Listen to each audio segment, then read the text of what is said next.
Bismillahirrahmanirrahim. Kita imajinasikan suasana ketika Ramadan turun Al-Quran. Supaya kita tahu bulan Ramadan ini bulan yang di langit tuh sibuk banget loh. Malam Ramadan pertama di langit itu hiruk pikuknya tuh luar biasa.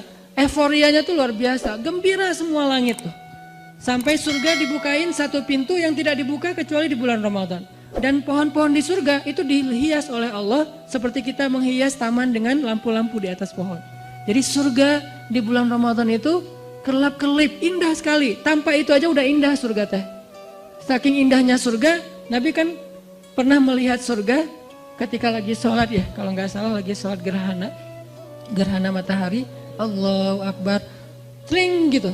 Allah buka tabir, kalau bahasa kita itu dikasih kayak 4D gitu kan. Tiba-tiba Nabi ngelihat sesuatu yang lain. Allah bukakan tabir hijab surga sehingga Nabi melihat surga dari jarak yang sangat dekat. Saking dekatnya seolah-olah hanya dengan melangkah beliau bisa metik buah anggur di dalam surga. Nabi lagi sholat nih, Allah bukakan hijab, Nabi ngelihat surga, ada anggur yang bergelantungan dan gemes banget pengen dipetik saking kerennya nih anggur, saking ranum banget. Nabi berjalan lagi sholat menuju ke depan dan pengen ngeraih anggur. Lalu Allah tutup hijab itu. Dibukalah hijab neraka, Nabi langsung mundur ke belakang sampai mentok ke sahabat di saf pertama karena melihat isi neraka. Ini artinya surga nggak dihias saja tuh udah keren. Nggak dihias saja Allah sampai mengatakan bahasa-bahasa tentang surga itu di dalamnya lu'lu, marjan, segala macam. Di dalamnya ada banyak perhiasan-perhiasan. Belum lagi nanti bahasanya mudhammatan. Ada jenis surga yang hijau tua. Surga hijau tua maksudnya apa? Surga yang lebat dengan pohon-pohonnya. Ini berarti surga kayak Amazon kalau di dunia. Hutannya lebat banget dan itu buat anak-anak yang anak-anak gunung lah ya. Yang senang-senang gunung tuh ada mudhammatan ayatnya. Saya lagi nyari-nyari surga yang ada ombaknya yang mana gitu. Yang ada mudham. Kenapa surga identik dengan gunung, kebun, rumah, pasangan? Yang pasti pasangan itu yang penting sih. Karena ada kebun, gunung, segala macam sendiri agak-agak garing juga ya. Dan insya Allah di surga itu nggak ada jomblo, tetap hashtag. Mudhammatan. Jadi anak-anak wanadri ini coba baca Ar-Rahman dan coba bedah lagi ayat mudhammatan. Surganya hijau tua. Kenapa hijau tua? Saking lebatnya hutan di dalam surga. Kayak gimana jenis pohon di dalam surga? Satu pohonnya kita berjalan di bawahnya 100 tahun, itu belum keluar dari naungan dahan-dahannya. Kan di daerah Taman Sari gitu kan, ada pohon-pohon yang kebun binatang yang gede banget ya, melintasi jalan. Itu baru di dunia aja udah kayak gitu pohon, gimana di surga. Sehingga kalau kita berjalan di bawahnya 100 tahun, naik onta nih 100 tahun, belum keluar dari dahan atau naungan keteduhan satu pohon doang. Makanya disebut mudhammatan, hijau tua, lebat banget. Siapa yang ada di sana? Itu tempat spot buat berburu. Karena salah satu hobi nanti penghuni surga, terutama yang cowok-cowok berburu. Cewek-cewek nemenin cowoknya berburu. Berburu, kita udah, dan berburunya udah jago, bukan meleset-meleset wae ya. Jadi gak seru juga kan, meleset akhirnya stres. Kenapa? Gak dapat buruan. Masa di surga stres gitu? Pastilah. Nanti kalau yang tadi main air pasti udah jadi tiba-tiba jadi kayak Kelly Slater gitu, tiba-tiba jadi main di barrel gitu, udah jago pro surfer gitu. Karena di sana tuh udah nggak ada lagi yang setengah-setengah, semuanya jadi pro. La khaufun alaihim wala. Nah, gambaran emosional perasaan manusia di dalam surga, la khaufun alaihim wala hum yahzanun. Nggak ada lagi rasa takut, khawatir, dan nggak ada lagi rasa kecewa atau sedih. Terus gambaran rumah di dalam surga, rumah yang tidak ada teriakan di dalamnya dan tidak ada ucapan-ucapan tercelah.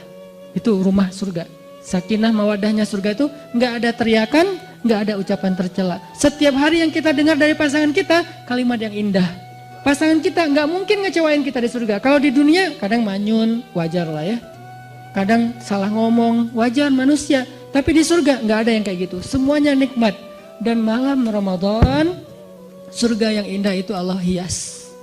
Jadi kita bayangkan, kita imajinasikan. Kenapa Nabi ngomong sedetail ini? Supaya kita berimajinasi tentang keadaan Ramadan. Sampai yang saya pernah cerita, Nabi pernah Allah perlihatkan surga dalam mimpi kan? Dan mimpinya Nabi itu bagian dari mi'rajnya beliau, naik ke langit. Melihat sebuah istana yang indah. Istananya tembus pandang, jadi kayak kaca gitu. Kemudian di dalam istana, di sebelah istana itu ada seorang cewek lagi main ayunan. Terus Nabi nanya kepada Jibril, Jibril itu cewek itu siapa? Itu rumah siapa? Rumah Umar. Langsung Nabi memalingkan wajahnya karena ternyata itu istrinya Umar. Ini menunjukkan bahwa surga itu real teman-teman. Dan sekarang udah ada. Surga itu bukan diciptakan nanti setelah kiamat, enggak. Surga itu salah satu di antara ciptaan-ciptaan Allah yang awal. Jadi awalun juga tuh surga, neraka, al-qalam yang kayak gitu-gitu tuh awalun loh, yang awal-awal diciptakan. Jadi surga sekarang udah ada, cuman beda dimensi sama kita. Kalau Allah berkehendak, kita hanya perlu waktu beberapa detik untuk sampai ke sana, kayak Nabi berisra dan mi'raj. Beda dimensi dengan kita. Jadi suasananya udah ada, nyanyian surganya udah ada, yang isi dari lirik nyanyiannya apa? Salaman salam, salaman salam. Semua nyanyiannya kalimatnya adalah keselamatan, keselamatan, baik-baik. Nggak ada kalimat-kalimat yang jelek di dalamnya. Ini artinya Ramadan adalah bulan yang sangat istimewa di sisi Allah. Sehingga kita hayati itu teman-teman. Itu yang kedua. Yang ketiga yang ada 4 yang kita cari dalam traveling. Yang ketiga adalah bangun mood. Karena kalau kita traveling nggak ngejaga mood, itu biasanya juga tadi garing kan. Walaupun tempatnya keren, fasilitasnya bagus, itinerary-nya udah lengkap banget. Tapi karena kita nggak mood, kenapa nggak mood? Bisa jadi tadi sakit hati, baper, bete, ada haters di followers kita. Ada yang komen negatif ke kita di akun. Sesuatu yang simple banget tapi bisa bikin mood kita hilang. Kan gak nyaman lagi ya perjalanan. Kebayang gak sih kalau orang lagi umroh, lagi traveling suami istri, yang tadinya niatnya pengen honeymoon, tiba-tiba kayak ada sedikit keributan gitu.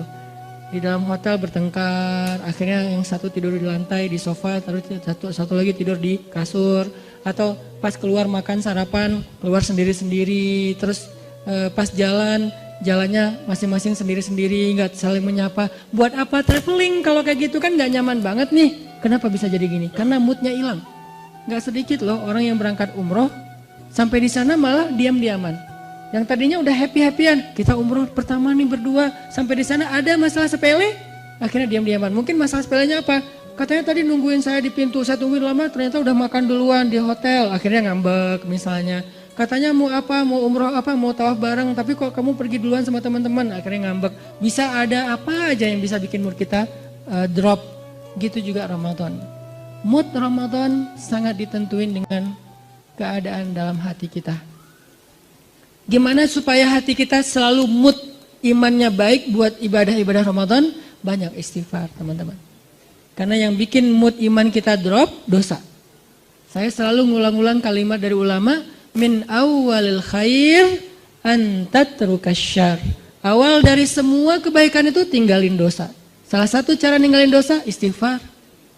Sehingga kalau kita membiasakan istighfar, insya Allah mood kita tuh naik lagi tuh. Istighfar tuh kayak charging. Jadi makin sering kita istighfar, makin naik persentase mood kita. Sehingga ketika puncaknya mood kita lagi ngejos banget, itu semua ibadah itu ringan loh. Sholat 1 juz ringan, malah dianggap kok 1 juz sih, bukan 10 juz. Pas 10 juz kok 10 juz sih nggak khatam sekalian, wah ngeri nih.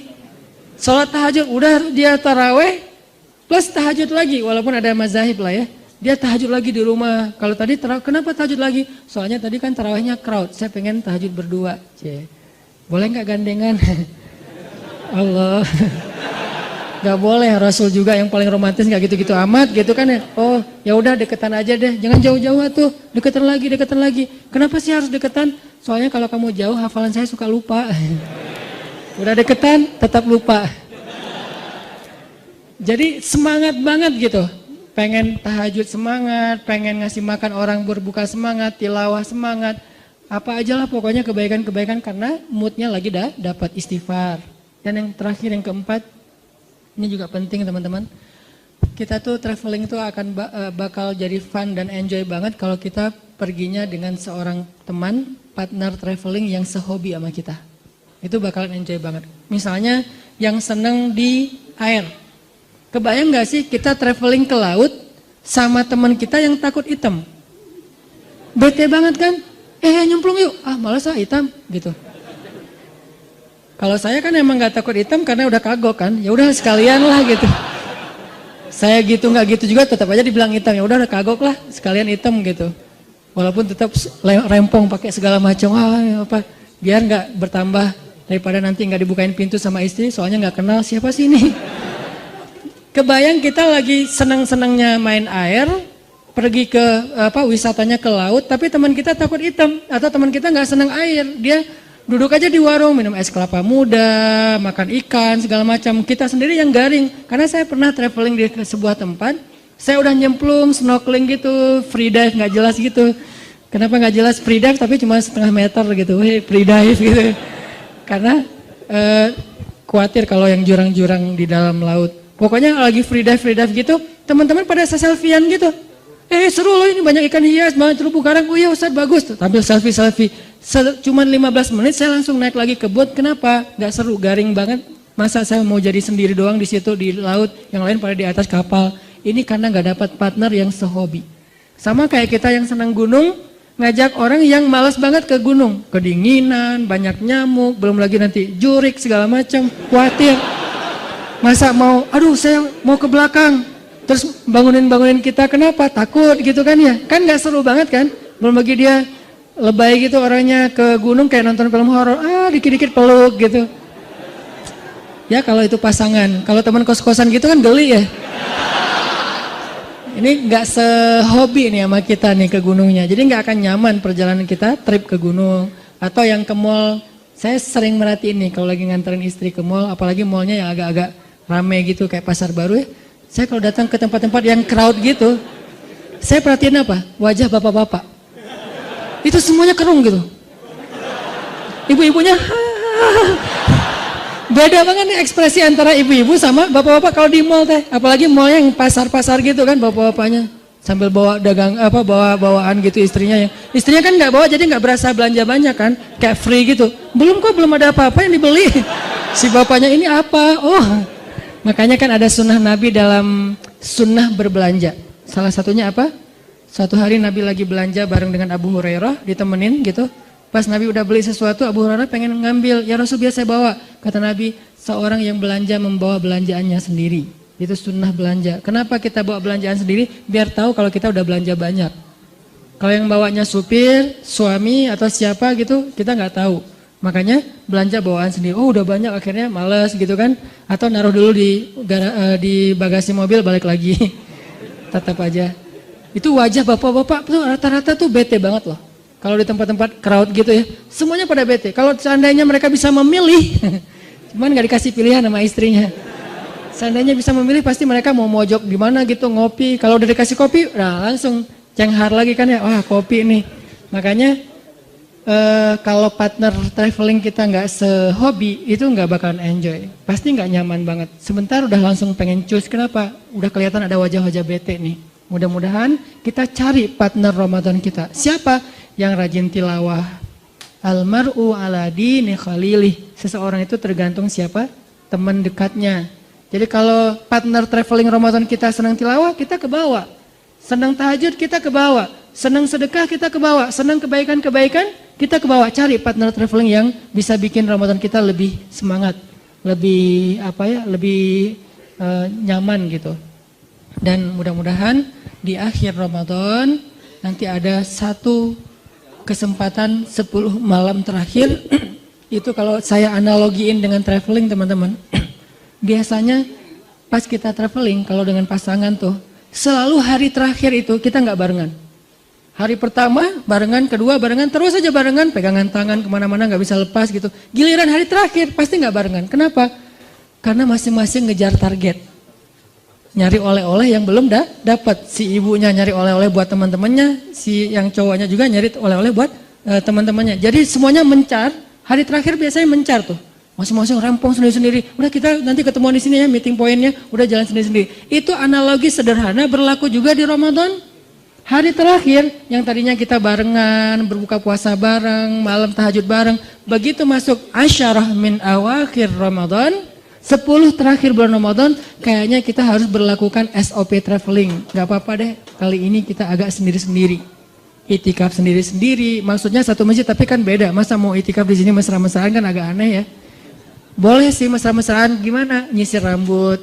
Misalnya, mah bawa sisir enggak? Kenapa? Sunnah mah. Kan Aisyah nyisir rambut Nabi ketika lagi, papa kan gak punya rambut. Oh ya.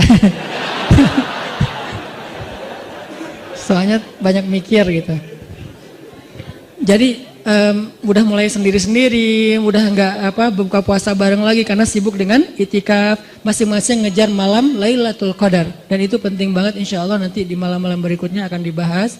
Mudah-mudahan tahun ini kita memperoleh Lailatul Qadar, dan seandainya tahun ini adalah Ramadan terakhir kita, ya Allah jadikanlah Ramadan ini sebagai penggugur semua dosa-dosa kami. Jadikanlah Ramadan ini sebagai jalan buat kami ke surgamu ya Allah. Dan jadikanlah Ramadan ini adalah Ramadan terbaik dalam hidup kami.